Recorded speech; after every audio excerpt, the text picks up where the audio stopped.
S, வீடு, schools, hotels, store room இங்கெல்லாம் partition wall கட்டணும்னாலும் இப்போ பில்டிங் போனஸோட first choice Renocon Rapid Wall Panels. தமிழகத்தில் பட்டியலினத்தவர்களுக்கு எதிரான வன்கொடுமைகள் அதிகரித்து உள்ள நிலையில் அவற்றை தடுக்க தமிழக அரசு நடவடிக்கை எடுக்கவில்லை என திமுக கூட்டணியில் உள்ள விசிக எம்பி ரவிக்குமார் கூறியது அதிர்வலையை ஏற்படுத்தியுள்ளது.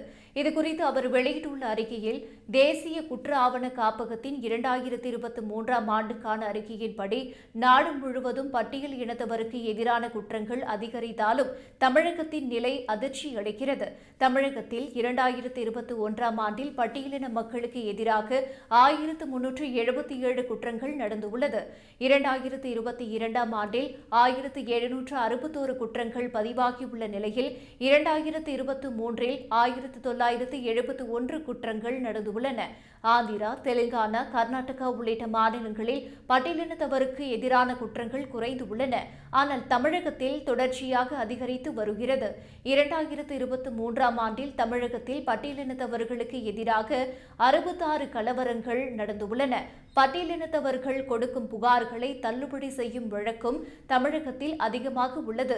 தேசிய அளவில் பட்டியலினத்தவர்களின் வழக்குகள் 21.2% நிலுவையில் இருந்தாலும் தமிழகத்தில் அது 37.7% உள்ளது.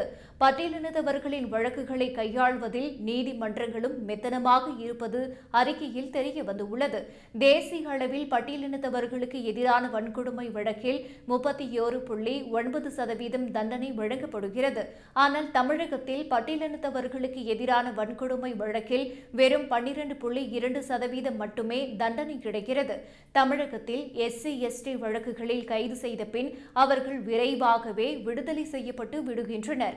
கடந்த 2023இல் 326 பேருக்கு எதிராக மட்டுமே குற்றப்பத்திரிகை தாக்கல் செய்யப்பட்டு 4343 பேர் விடுவிக்கப்பட்டிருக்கின்றனர் என்று தரவுகளை அடுக்கி தமிழக அரசை விமர்சித்துள்ளார்.